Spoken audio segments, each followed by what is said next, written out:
to get dry and pedantic somewhat, but I'm trusting Aparajita Di, the storyteller, to bail me out of any such risks. I'll try to.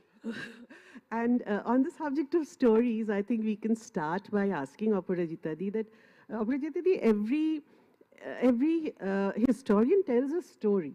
I'm not a historian by discipline, but she is the best person to tell us about this, that a story of a nation at any particular time, it's an interpretation, right? It's a very subjective interpretation. So what was the story that you wanted to tell us through this book? Yes. A very good afternoon to all of you. And thank you, Debnita, for such a generous introduction of me. And yes, what you said is very right. You said very rightly that any history book on a particular time and place, it tries to weave a story on that particular time, place, and on different characters. So, insofar as the storytelling aspect is concerned, the historian's job is not very different from that of the author of an historical fiction, right? Because, but her task as a historian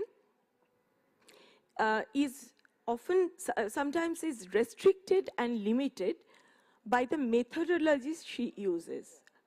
And as you told the audience, that I'm also an author of fiction, and so far I have tried, at least out of my novels, 2 are, you can broadly say, historical fiction. So if time permits, I would definitely love to come back to that point. But first, let me tell you about what the book is about. The book deals with a very dynamic and evolving period, evolving terrain of nationalist thought in this broad period between 1870 and 1947. It seeks to reframe the history of women and gender issues in modern Bengal by situating it firmly within nationalism, on the trajectories of nationalism on the one hand, Bhadralok culture, early currents of feminism, and growing communalism, these things. And the book argues that the debates on women, domesticity, femininity, gender relations, they were central to the Bhadralok thinking, and how the Bhadralok imagined that society, the nation, and community across these 8 decades of colonial rule. Let me summarize very briefly the core ideas of how I perceive this Bengal story. Many of us know that in the 19th century, colonial rulers, imperial rulers, they pointed to what they described as the backwardness of Indian society in general, and the degraded condition of Indian women in particular.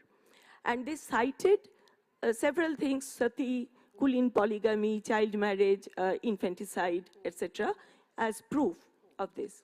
And you know that this whole idea of backwardness, the classic formulation of this was in James Mill's History of India, which was written in 1817, and it became the essential handbook for many British officials.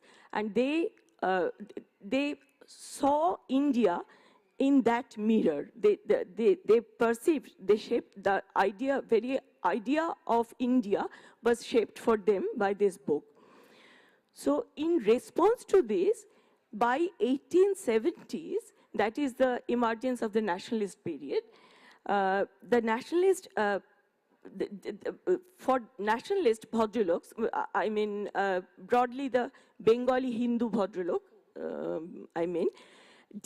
for them gender became a central and very important, crucial side. And they were focusing on issues like women's education, love, marriage, and domestic role, etc. In order to, and their whole idea was to answer that colonial critique of backwardness and inferiority of Indian civilization and Indian women.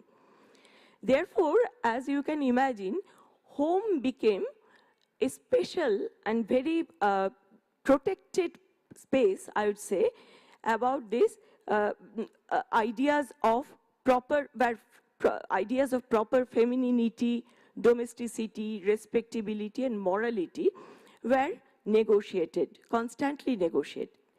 But that story did not end there. And the 20th century, the story became quite different. And these debates grew more and more tense and complicated with the coming of women's increasing participation in political and job market, professional field, women's education, of course, a diversification of marriage and new laws regarding it, and rise of mass nationalism, another factor, and women revolutionaries, rise of women revolutionaries in 20th century, and emerging currents of feminism. These are some broad changes, and overall increasing, growing communalism, communalist turn of politics. These things, this made the whole situation more difficult, and everything made this situation more complex. So. Right, a lot of food for thought there.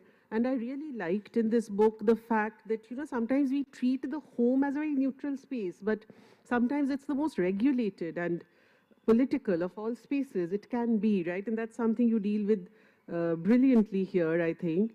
But what I really wanted to ask you was that in the context of this changing situation, how did the Bhadralok adapt, and what kind of strategies were they coming up with to encounter these changes? Yes, Debnita. In a way, the story became much more interesting in the 20th century, especially from the 1930s onwards. Because in the early decades of the 20th century, as we all know, that women's education was kind of more or less acceptable to the Bhadralok, women's education up to a certain level, at least. And we have some famous women, the first graduate, Kadumbini Bosu, and the Chandramukhi Bosch, etc.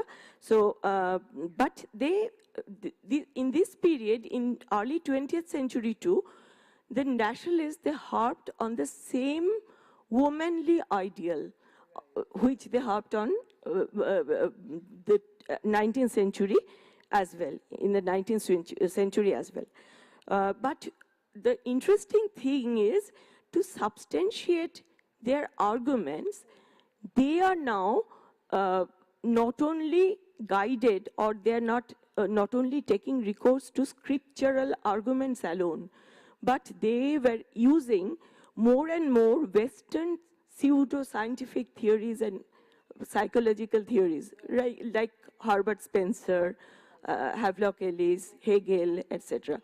So in order to substantiate their own arguments.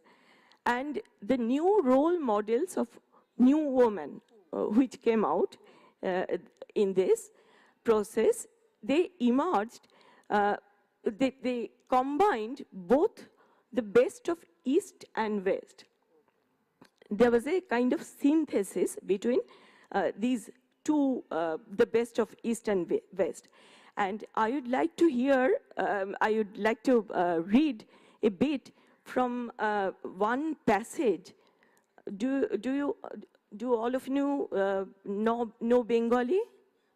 Or I can translate them into English too.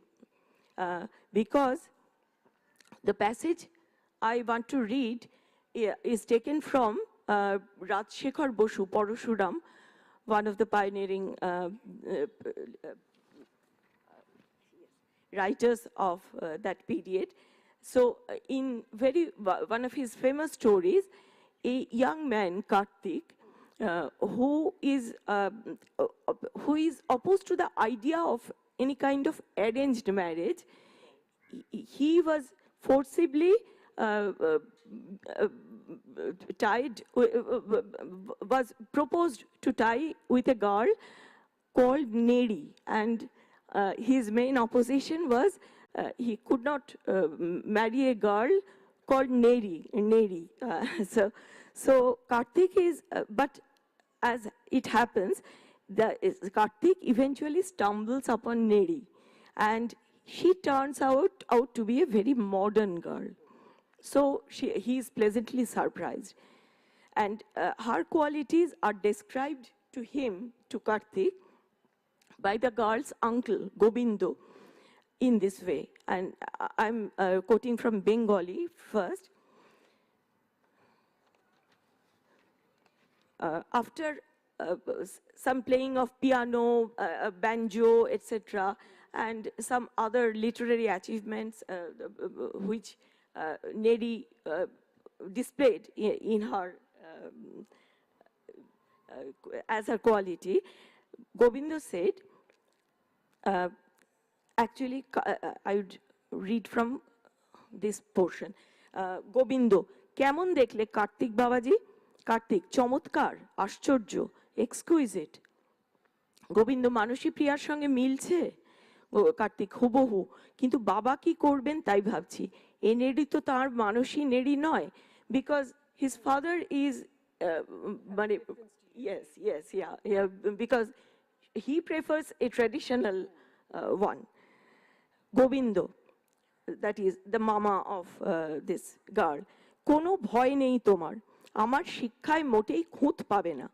এই নেড়ি যখন শ্বশুরবাড়ি যাবে তখন লাল চেলি পরে এক হাত ঘোমটা টেনে 50টা গুরুজনকে ঢিপ ঢিপ করে প্রণাম করবে, রান্নাঘরে গিয়ে কোমর বেঁধে 200 লোকের শাকের ঘন্ট রাঁধবে।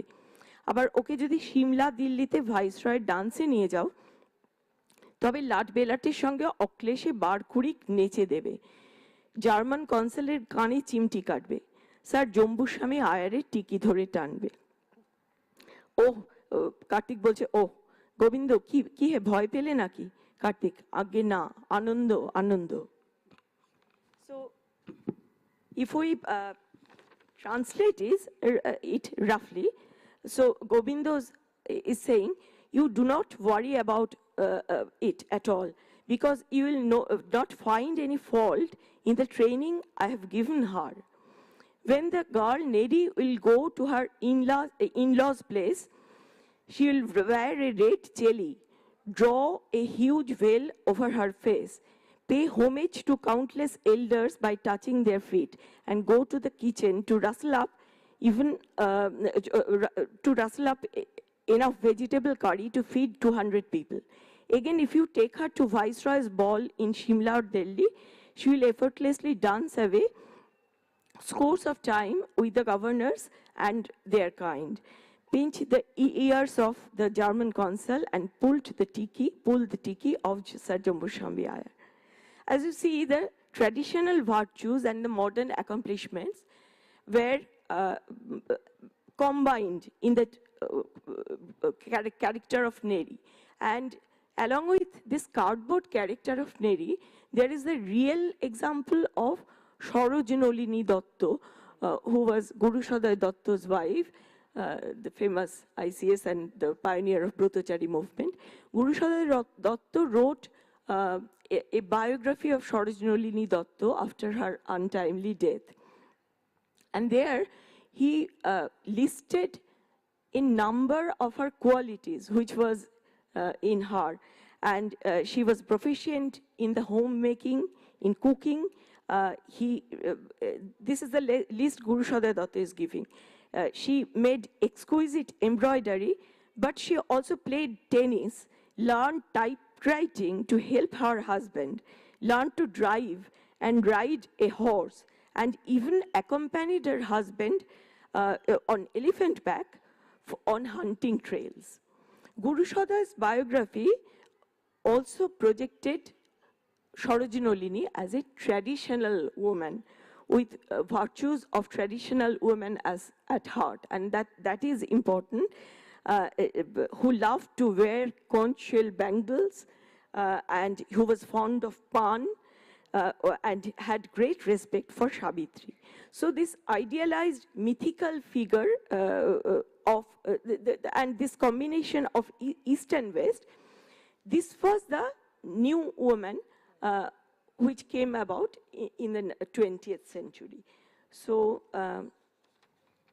yes, that's all. Right, that's fascinating. Aparajita, it reminds you of the angel of the house, and Neri's qualities are quite the list of Shatpatri kind of characteristics, and it shows you the difference between stereotypes and appearance and reality, if you want. But this brings us to the fact that gender politics was changing, radically changing, was transforming with the times, and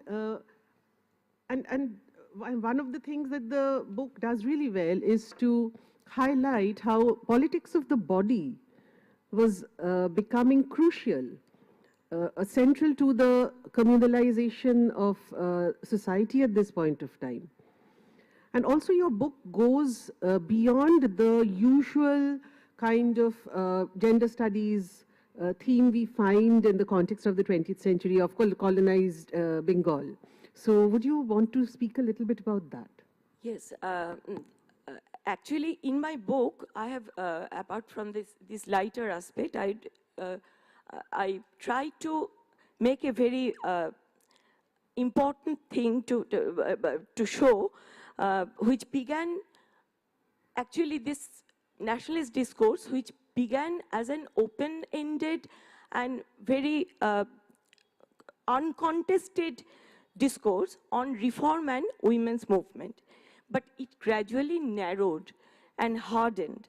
And by the early decades of the 20th century, and especially between the two world wars, it became entangled with the communal question and the growing communalism.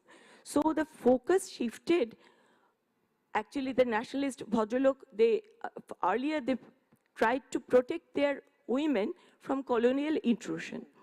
But later, in 20th century, curiously, this whole focus shifted on the politics of body, and the politics of body, that is the politics of the bodies of Hindu women.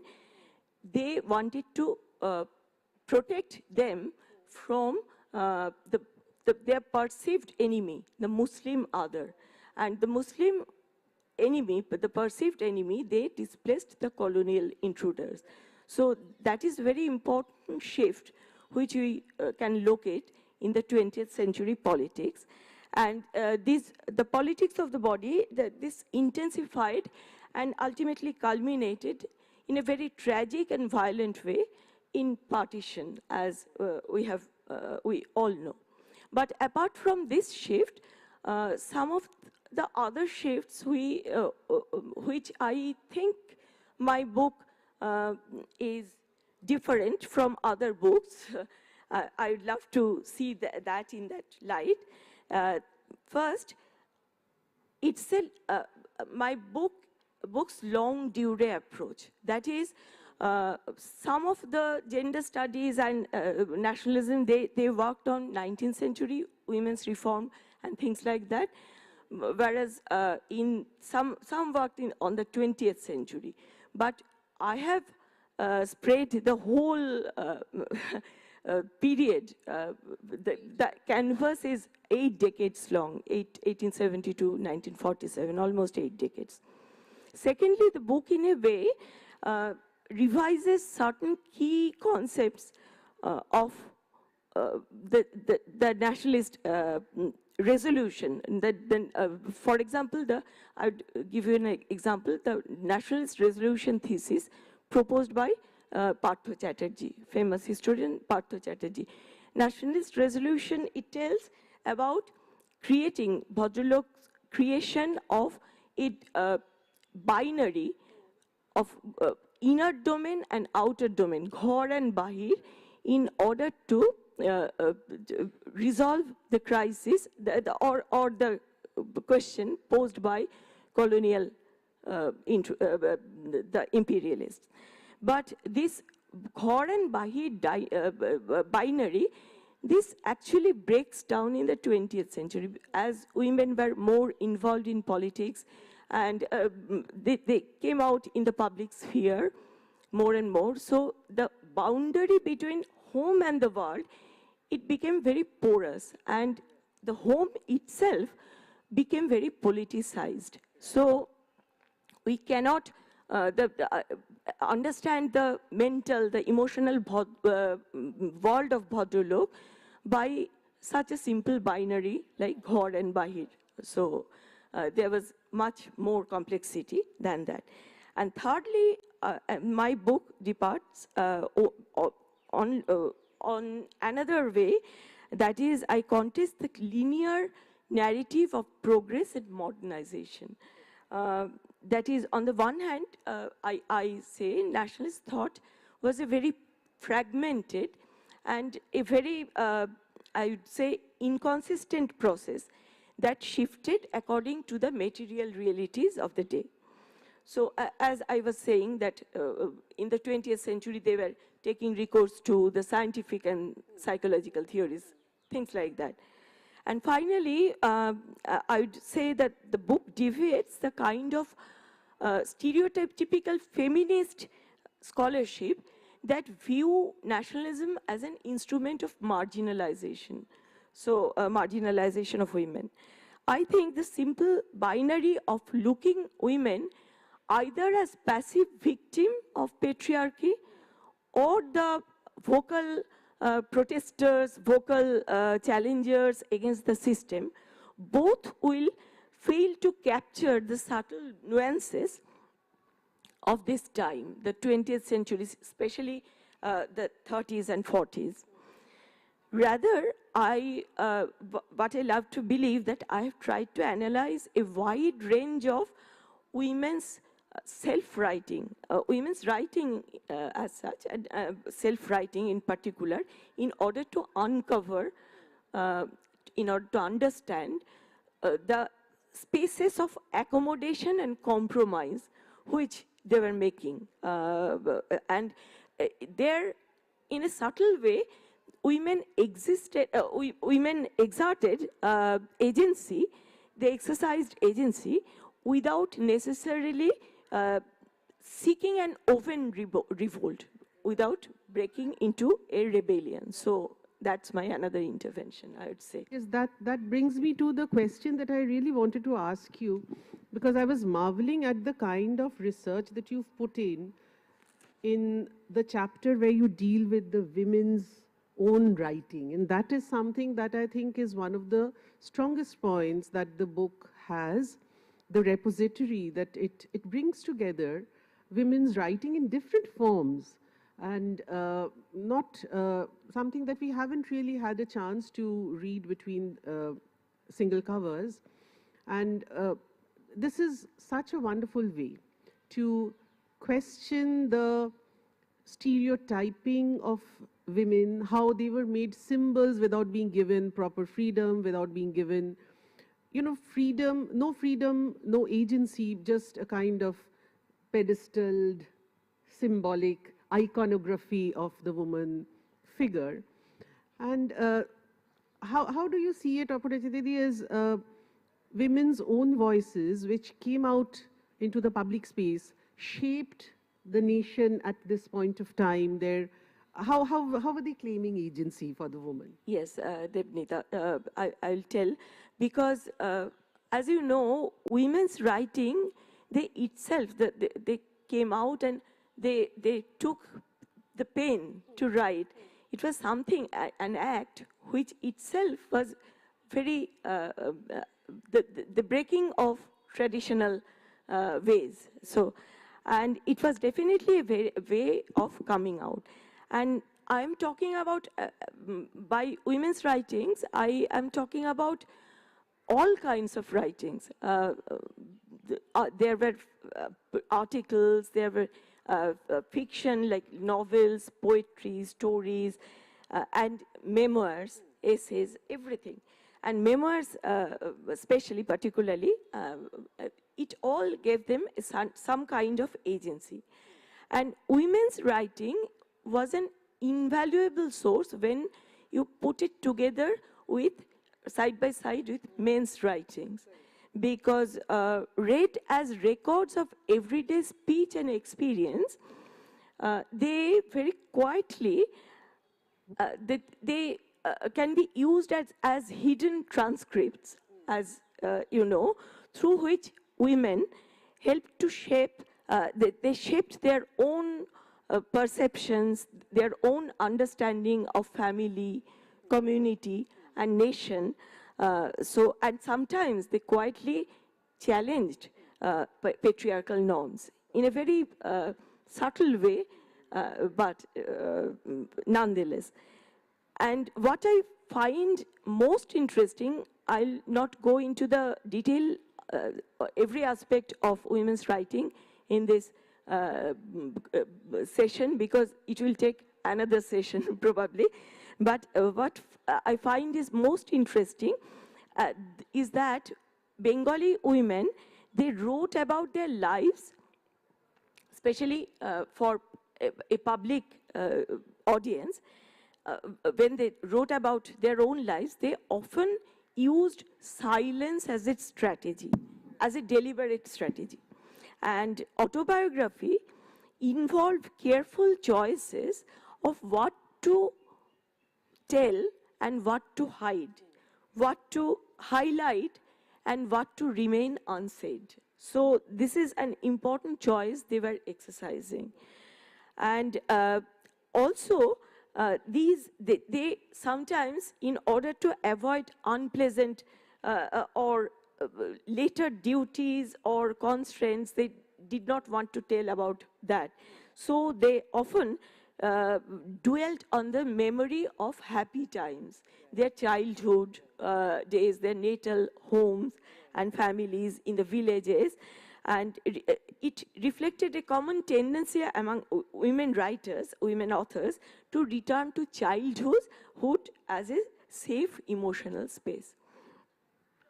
And, but I'll not go into the details, but in this context, I'd rather want to point out, touch upon another important, very important resource which we have often neglected and which are still we are neglecting. That is the partition and its aftermath. The partition and the uprooting of one's home and heart, the homeland, was a very traumatic experience. And not only women, but particularly women, men and women together, they fought and they regained their lives. They struggled through the other side of the border to an alien land, and they established their footing in that alien place. So the archival records of that period, of that, especially the 1940s and 50s, from that archival record, they are in written form, but they are not ample evidence, or there are not enough evidence from which we can reconstruct the history of that period totally, in its totality. So we have to rely on oral documents, interviews, and sometimes memoirs written by those who lived in this traumatic period. And it is immensely tragic, it's immense tragedy that people who could provide with such experience, the oral testimonies, the interviews are dying out day by day. And in a short while, we don't have anyone, we wouldn't be able to, there would be hardly able to, hardly anyone who could tell firsthand of their experiences in those traumatic times. So, especially, I would say, the young women of that period who were born, say, roughly in the 1920s, who were very young, 20s and 30s, who were very young, and who were uprooted, who struggled and survived and found a new lease of life in an alien place on the other side of the border, like Nita's Meghetaka Tara. We have perhaps already lost them, their story. And there are a few fragmentary attempts to uncover their stories, to recover their stories through interviews, through oral testimonies. But the effort is not much, not enough. So what we really need is a concerted effort, a concerted teamwork to recover and reconstruct the history of that period.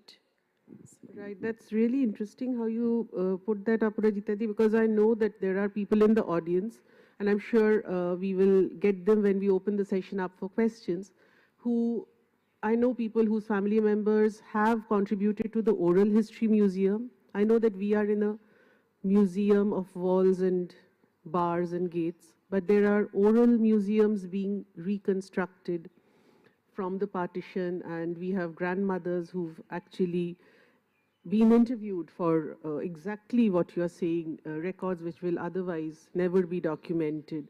But before we come to the audience, I just had one last question which I cannot resist the temptation to ask of you, is that you are a fiction writer and you are a historian. So are there blurs, is it a porous boundary between the two, and how do you negotiate these two selves of the writer? Yes, Debnita, I'd love to answer that, because I studied history. I took up history in my college because there are more than one historians. There were more than one historian in my family, and they surely acted as role models for a teenage girl.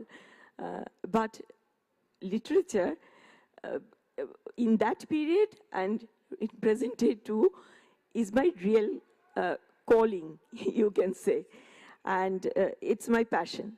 So over time, I did my historical research and produced books like this one, the academic writing, I mean. But everything this book has, for example, the women's voices, women's thoughts, women's lives, and women's representations, they're all in the archives. But in the same logic, it also is delimited by the archives. The historian in me, the academic historian, for that matter, had to stop where the archives stopped. So there is nothing beyond that for a historian. But I realized that I'll never be able to recreate the capacity to recreate the totality of women's lives from these archives, because it is by nature very fragmentary. So the archives, they don't contain the footprints of women who lived and died and didn't write anything. I'll tell you from my personal example, two examples. From in my childhood, I saw my grandmother Thamma, who had a major accident in the 1970s, and the left fingers of her, the fingers of her left hand, it became completely destroyed, and her face was charred by a massive fire. And she was partially capable of moving and active again. She became partially active again. She survived it after 3 months of hospitalization. But this was also the phase, after she became active again, this was also the phase when she took up pen and she chose to become a writer. So she along with it, she was a voracious reader as well. She reread Bankim, Rabindranath, Michael, and she translated some poems of, some stories of Stephen Leacock, and she published a book of Bengali short stories. She wrote many poetries and things, and a personal memoir also, which I later edited and published.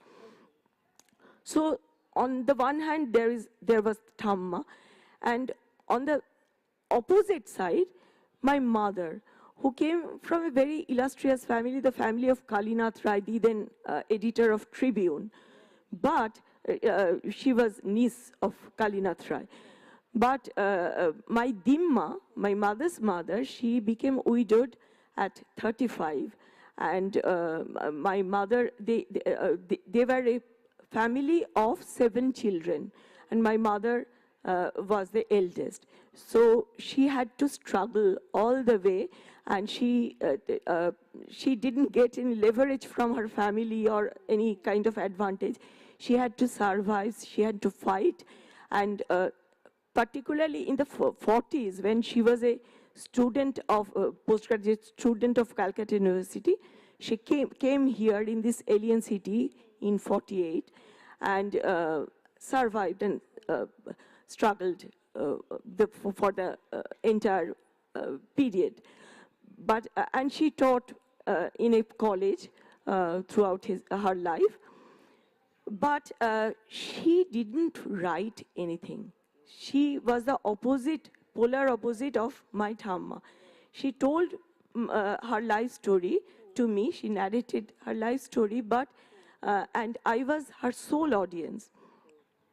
But in my childhood, I never thought it would be the staple for another kind of history, a different kind of history. And so I never bothered to take them down, to write them down. And much later, when I began my collecting my material for writing this, the book, The History of Bengali Women, and my ma was not around, then only then did it occur to me that the untold story of not only my mother, but along with her, the entire generation who were in their teens or 20s around that time, in the 40s and 50s, they could provide the main staple for writing the history of that period, 30s, 40s, and 50s. Since this great archive, which may have been there, might have been there, was lost, so I tried to capture this by applying my historical imagination creatively. So I have written so far a couple of novels in a large canvas, and which deals, which are set in Bengal, Bangladesh, and diasporic world, the Bengali diasporic world in the 20th century. And I would call them historically informed novels, informed fiction. But because I have tried to combine my training as a historian, archival historian, along with my passion as a writer, as an author, and to place and plot the individual life against the backdrop of bigger histories, big canvas, known public history. And my characters have different touch points with public history or themes of public history, for example, nationalism, partition, communalism, etc. And by combining these two, I try to gain a broader personal understanding of women's lives in colonial and post-colonial Bengal. And this is my humble attempt to overcome the archival limitations, the limits of archives, through historically informed fiction. So right, that's wonderful, Aparajita. The fact that you know how the writer steps in to tell her stories where history finds blanks. And I think that ties this session to so many others we've been listening to, how people have often penned their pains, and that's how we have the books that we can talk about, discuss, think about, and take back from this festival. On that note, if there are any questions, we'll be happy to take them. Yes, I can see someone here.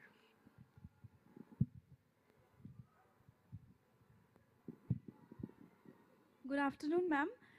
So as Debnita ma'am talked about the Victorian ideal of angel in the house, it brings to my mind a question like if whether the novel is whether domesticity is seen as empowerment for women, or is it a form of control? Aparajita Di, would you like to? Domesticity is always a means of control for patriarchy, but it is often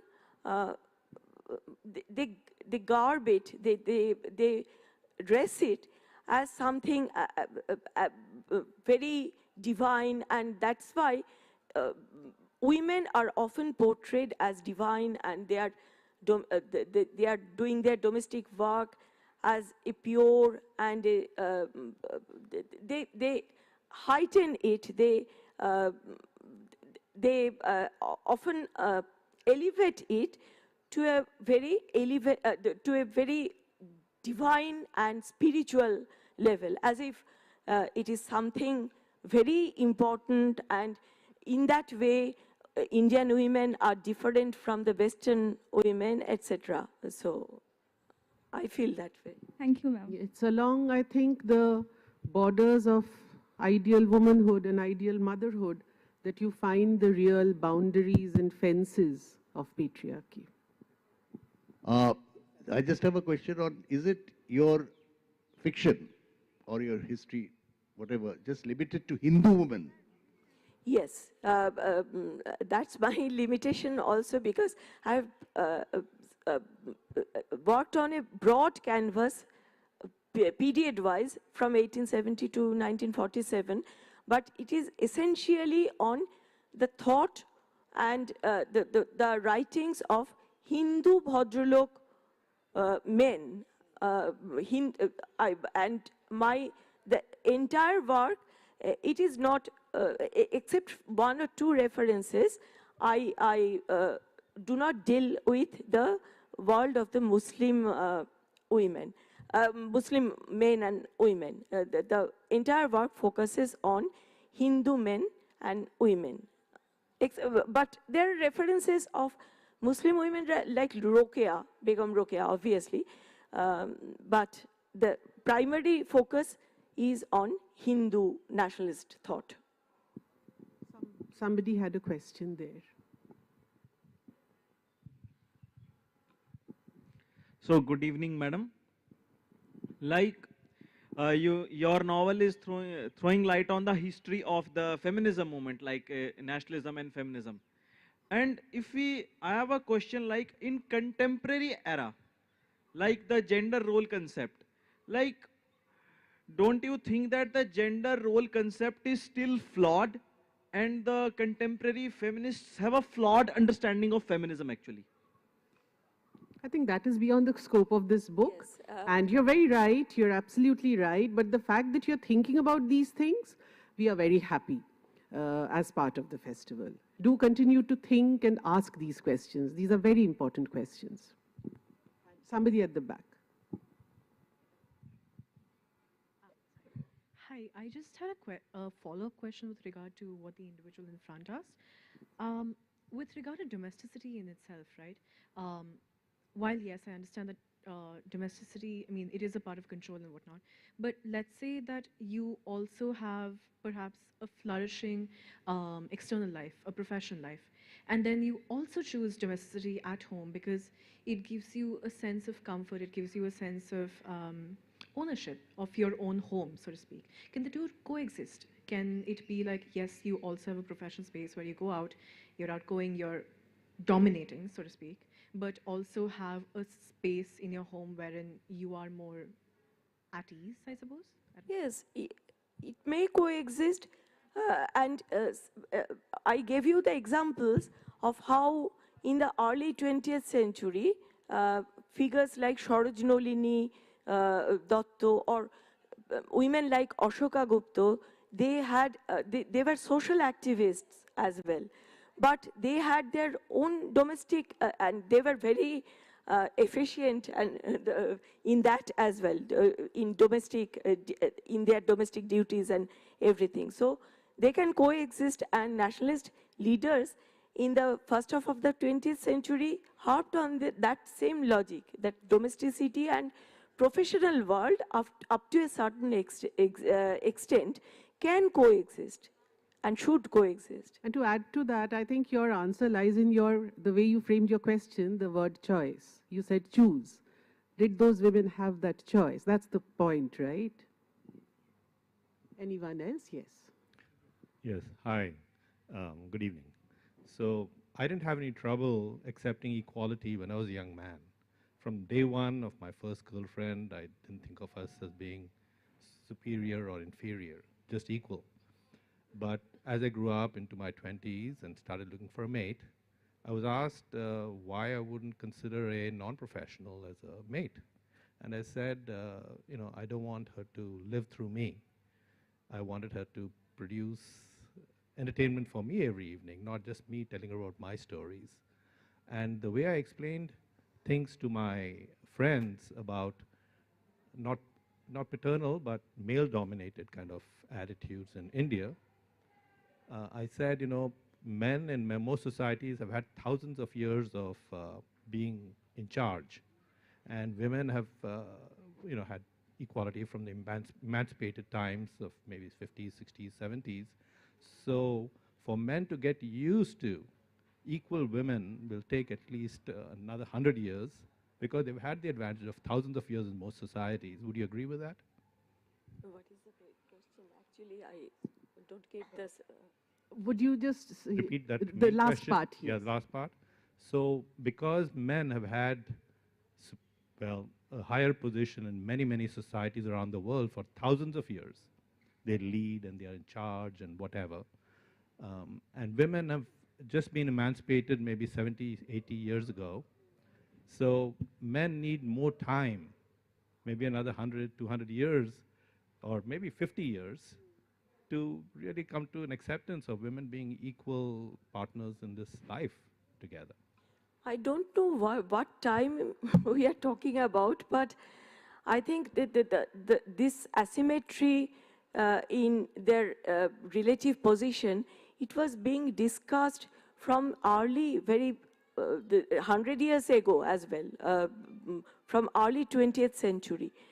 But still we see that inequality, that the asymmetry is still there in the society. And any feminist, the feminist thinkers of that period, they strongly admonished that kind of mindset where they treated women as, they put on a garb on women as divine, but they actually did not give them equal opportunities, equal rights. So they harped on that from that period, but it still exists, the inequality and things like that. So I'm not very hopeful. No, I completely agree with what you said and think you're right. We have empowered our girls so efficiently, we've forgotten to do the same to the boys. They now need pulling up and bringing up to scratch. Nohi debi, nohi samanna nari. এবং আমারও পড়ানো যাহা চায় তুমি তাই হতে হবে, সেইটা একটু প্রবলেম আর কি. So, and there's another question, I think.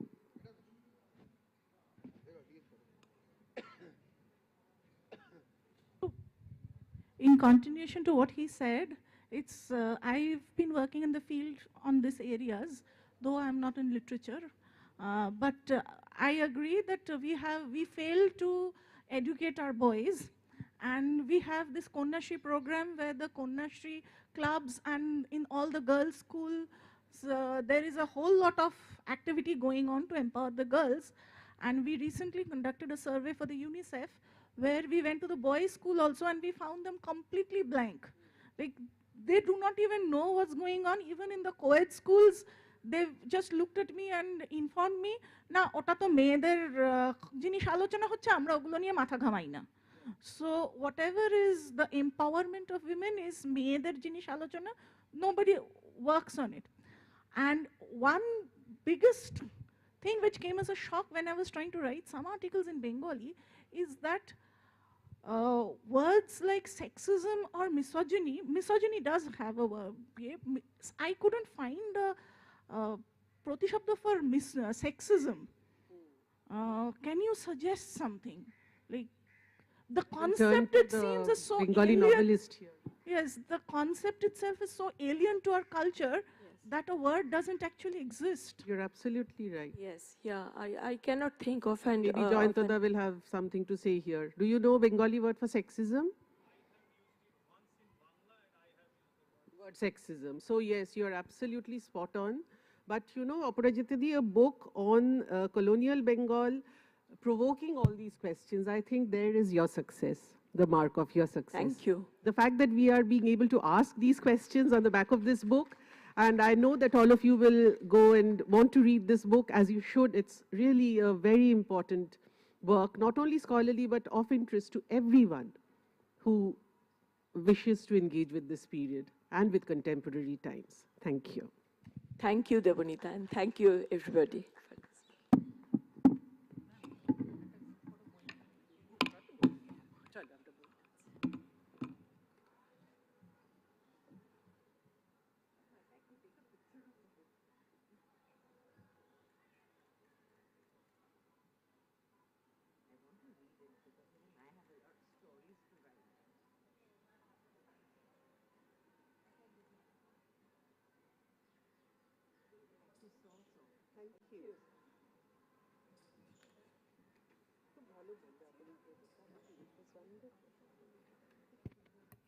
Thank you, Aparajita Di and Debnita ma'am, for the really amazing session. It was a great session to have on the last day of our KLM at the Kalam Hub and also on our Republic Day.